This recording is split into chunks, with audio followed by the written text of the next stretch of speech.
अस्सलाम वालेकुम। तो क्या हाल चाल है। प्रीवियस लेक्चर में हमने पढ़ा था role of gypsum in industries, जो कि लॉन्ग के हवाले से भी और शॉर्ट के हवाले से भी बहुत ज़्यादा इम्पोर्टेंट है। अभी रिसेंटली मैंने एक पोल करवाया था जिसमें मैंने ये पूछा था कि हम इनऑर्गेनिक को ही कंटिन्यू रखें या ऑर्गेनिक पोर्शन जो है वो स्टार्ट कर लें। तो बहुत सारे बच्चों का यही कमेंट आ रहा है कि सर इनऑर्गेनिक को ही कंटिन्यू रखें, और कुछ बच्चे ऐसे भी हैं जो कह रहे हैं कि सर ऑर्गेनिक वाला पोर्शन स्टार्ट करें क्योंकि ज़्यादातर लॉन्ग एंड शॉर्ट उसी पोर्शन से बनते हैं। मैं अगर अपना बताऊं, मेरा ओपिनियन ये है कि ऑर्गेनिक वाला जो पोर्शन है वो बहुत सारे कॉलेजेस ने स्टार्ट करवाया हुआ है। इवन कि जिस कॉलेज में आप पढ़ रहे हैं उन्होंने भी ऑर्गेनिक वाला पोर्शन ही स्टार्ट किया है, तो आपकी थोड़ी बहुत तैयारी जो है वो वहाँ से भी होती रहेगी। और दूसरी बात ये जो इनऑर्गेनिक है ना, कोई भी बंदा जो है, कोई भी कॉलेज जो है वो इतनी डिटेल में जाके नहीं पढ़ाता जितना मैंने यहाँ पर आपको पढ़ाना है, ठीक है। तो मेरा ओपिनियन यही है कि हम इनऑर्गेनिक को ही कंटिन्यू रखते हैं, अदरवाइज जो भी आप मुझे कहेंगे हम वही पोर्शन स्टार्ट कर लेंगे। मुझे जो आपने कहना है मैंने वही स्टार्ट करना है, मैं डिपेंड करता हूँ आप लोगों पे, ठीक है जी। मेरी अपनी मर्जी यहाँ पे कोई नहीं है। और दूसरी बात ये कि मैंने आपसे ये कहना था कि बहुत सारे ऐसे बच्चे हैं जो चैप्टर 1 से लेक्चर लेते आ रहे हैं और यकीनन उन्होंने नोट्स भी बनाए होंगे, ठीक है जी।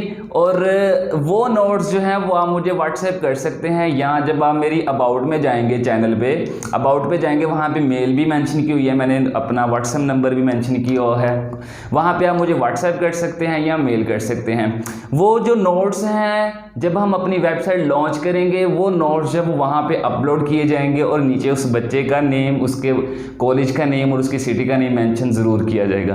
तो ये काम आप बच्चों ने लाजमी करना है। और वही बात जो मैं हर लेक्चर स्टार्ट करने से पहले कहता हूँ कि जल्दी से अपनी कॉपी पेंसिल निकालिए और आगे आपको बताइए क्या करना है, ठीक है जी। तो चलिए स्टार्ट करते हैं जी। Role of lime in agriculture, ठीक है। तो इसका रोल तो हमने बाद में देखना है, सबसे पहले हमने ये देखना है कि लाइम क्या होता है। जैसे हमने देखा था कि हमारे पास जिप्सम क्या होती है, इसी तरह हमने देखना है कि लाइम हमारे पास क्या होता है। लाइम जो है ना, ये हमारे पास वाइट कलर का एक सॉफ्ट कंपाउंड होता है, ठीक है जी। वाइट कलर का ये एक कैल्शियम ऑक्साइड को हम कहते हैं is a soft white compounds, soft white compound, ठीक है जी। और ये बनता कैसे है जी। लाइम इज ऑब्टेन्ड,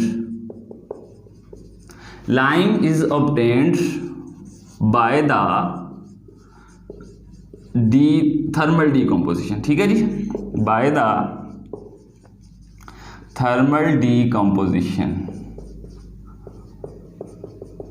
किसकी? कैल्शियम कार्बोनेट की। डिकम्पोजिशन ऑफ कैल्शियम कार्बोनेट, इसको क्या कहते हैं? CaCO3, ठीक है। और हमने रिसेंटली इसको देखा था, इसको हम क्या कहते हैं जी? लाइमस्टोन भी कहते हैं। लाइमस्टोन उर्दू में क्या कहते हैं जी? चूने का पत्थर, ठीक है जी, चूने का पत्थर। अब ये बनता कैसे है वो हमने यहाँ पे देखना है। यहाँ पे देखिए हमने क्या किया जी, कैल्शियम कार्बोनेट को ले लिया, इसकी हमने करवानी है थर्मल डीकम्पोजिशन। थर्मल डीकम्पोजिशन एक ऐसी डीकम्पोजिशन होती है कि किसी भी सब्सटेंस को जब हम हीट देते हैं तो उसकी ब्रेकडाउन हो जाती है, उसको हम कहते हैं थर्मल डीकम्पोजिशन। तो यहाँ पे हम इसको हीट दे रहे हैं, तो हीट देने पे हमारे पास ये डीकम्पोज हो जाता है किसमें? कैल्शियम ऑक्साइड में और कार्बन डाइऑक्साइड में। और कार्बन डाइऑक्साइड गैस है वो यहाँ से इवोल्व हो जाती है। तो ये हमारे पास क्या है जी? लाइमस्टोन, जिसको हम चूने का पत्थर भी कह रहे हैं, और ये हमारे पास बन गया लाइम, ठीक है। अब यहाँ पे ये देखें, एक और बात है कि लाइमस्टोन जो है ये बहुत स्ट्रॉन्ग होता है, ठीक है, बड़ा मजबूत होता है। जब हम इसे हीट देते हैं तो कार्बन डाइऑक्साइड जैसे ही इसमें से इवोल्व होती है, रिलीज होती है, तो हमारे पास एक वाइट कलर का सॉफ्ट कंपाउंड बच जाता है, कैल्शियम ऑक्साइड। तो यही हमारे पास क्या है जी? लाइम है। ये सॉफ्ट किस वजह से? क्योंकि इसमें से कार्बन डाइऑक्साइड जो है वो रिलीज हो गया है। तो यहाँ पे एक और टर्म यूज हुई है, थर्मल डीकम्पोजिशन, ये भी आपने देख लेनी है, ठीक है जी। Break down of a substance due to heat, heat की वजह से किसी सब्सटेंस का टूट जाना क्या कहलाता है जी, डीकम्पोजिशन। तो ये था हमारे पास लाइम। अब हमने देखना है कि इसका किरदार क्या है जी एग्रीकल्चर में। ठीक है जी, एग्रीकल्चर में इसका क्या किरदार है, ज़राअत के शोबे में जी इसका क्या किरदार है। तो साथ साथ जो है इसे नोट किए जाएँ। ठीक है जी, अच्छे से नोट्स बनाए, आपने मुझे सेंड करने हैं। ठीक है जी, उसके बाद चलिए स्टार्ट करते हैं जी। इसका रोल यहाँ पे लिख लेते हैं। अब हमारे पास सबसे पहली बात हमारे पास क्या है कि एक शॉर्ट क्वेश्चन इंतहाई इंपॉर्टेंट एक्सरसाइज का बनता है कि why lime is added to an acidic soil. मतलब ऐसी ज़मीन जिसमें एसिडिटी जो है वो काफ़ी मिकदार में होती है, उसमें हम लाइम जो है वो क्यों ऐड करते हैं, ये सवाल है, बहुत इंपॉर्टेंट है बोर्ड के पॉइंट ऑफ व्यू से। ठीक है जी, तो इसका जवाब क्या है, ये है इसका पहला पॉइंट। किरदार क्या है, किरदार में इसका पहला पॉइंट है ये वाला। ठीक है जी, हम जानते हैं lime is a good fertiliser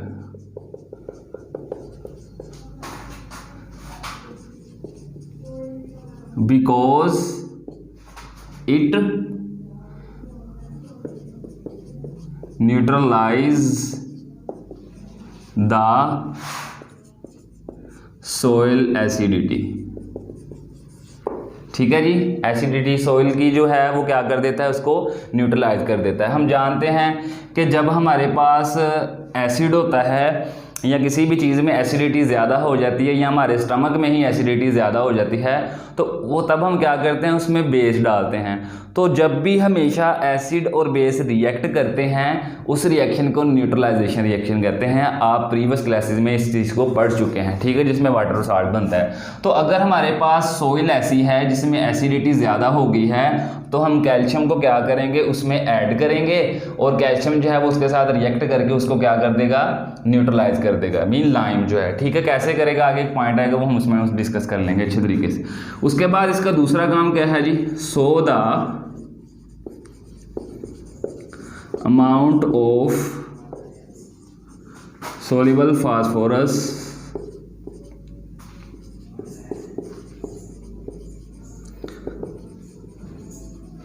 increase in soil, that's why it is the reason is that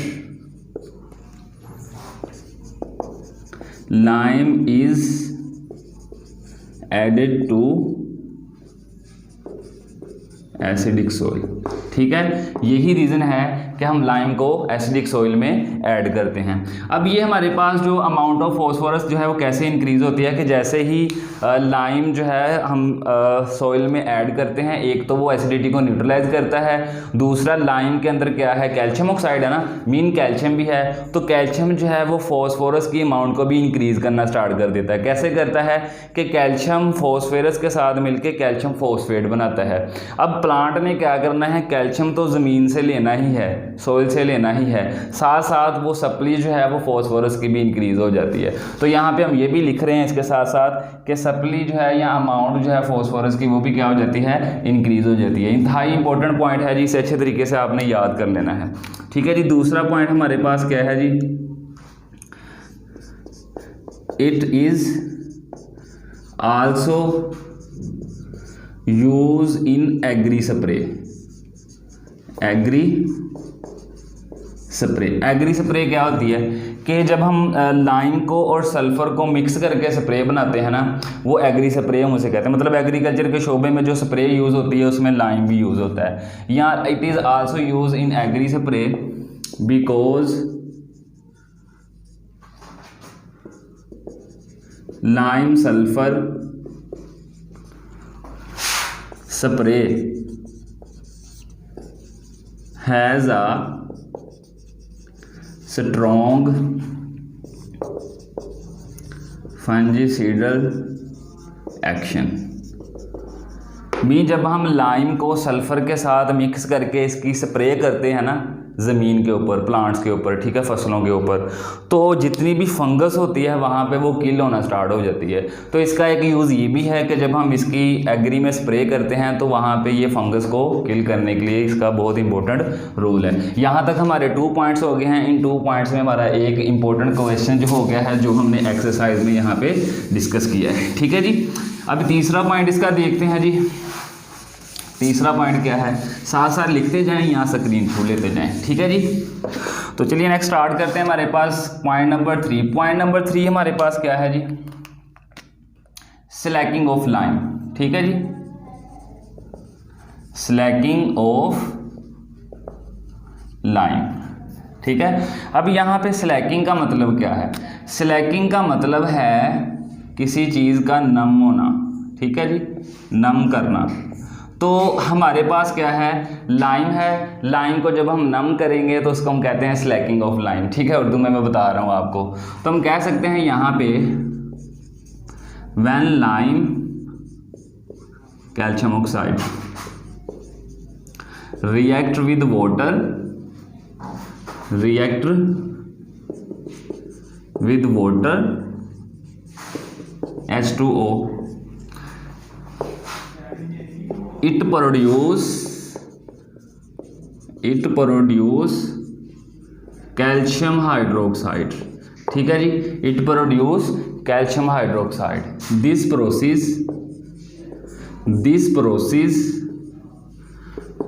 is known as slaking of lime, ठीक है जी, slaking of lime. Mean lime जो है कि स्लैकिंग ऑफ लाइम अगर हम सिंपल वर्ड में देखें ना, कि किसी भी चीज़ को जब हम नम करते हैं, जैसे मिट्टी में थोड़ा सा पानी डाल दें तो वो नम हो जाएगी, उसे हम कहते हैं, उसे हम क्या कह देंगे, स्लैकिंग ऑफ सॉइल, ठीक है। यहाँ पे अब मैं नम हुआ पड़ा हूँ पसीने की वजह से, तो मैं भी कह सकता हूँ स्लैकिंग ऑफ मी, ठीक है जी।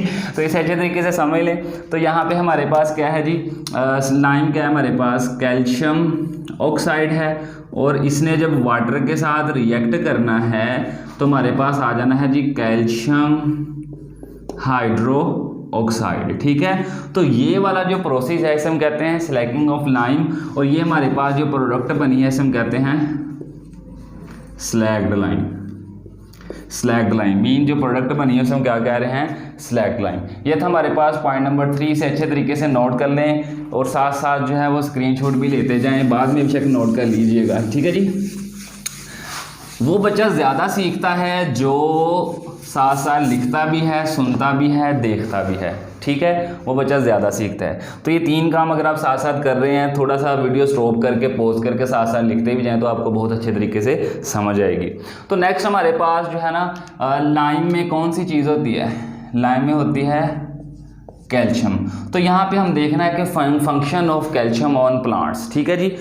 हमने पीछे देखा था बहुत सारे हमारे पास जब कैल्शियम सल्फेट था, मीन जिप्सम था, तो उसमें कैल्शियम के भी देखे थे हमने फंक्शन और सल्फ़र के भी देखे थे। तो सल्फ़र के बहुत ज़्यादा थे, तो यहाँ पे बहुत ज़्यादा जो है वो कैल्शियम के भी हैं जो हमने यहाँ पे डिस्कस करने हैं। Function of calcium in plants growth, या ग्रोथ ऑफ प्लांट्स कह लो, एज यू विश, ठीक है जी। तो सबसे पहला जो पॉइंट है वो हमारे पास कि ये नॉर्मल ग्रोथ के लिए बहुत ज़्यादा इंपॉर्टेंट है, ठीक है। Calcium is very useful in the normal growth of plants, ठीक है। तो यहाँ पे मैं जस्ट लिखने लगा हूँ normal growth, normal growth of plants, it is very useful in the normal growth of plants, ठीक है जी। दूसरा point, calcium has a good effect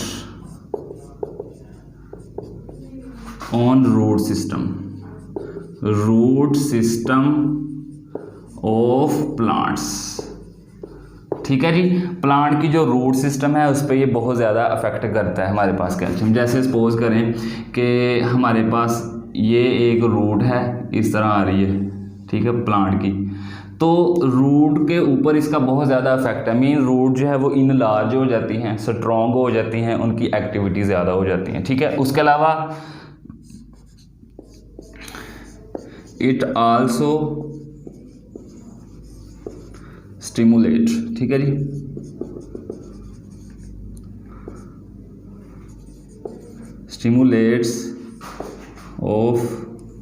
stimulates growth of roots hairs, ठीक है जी।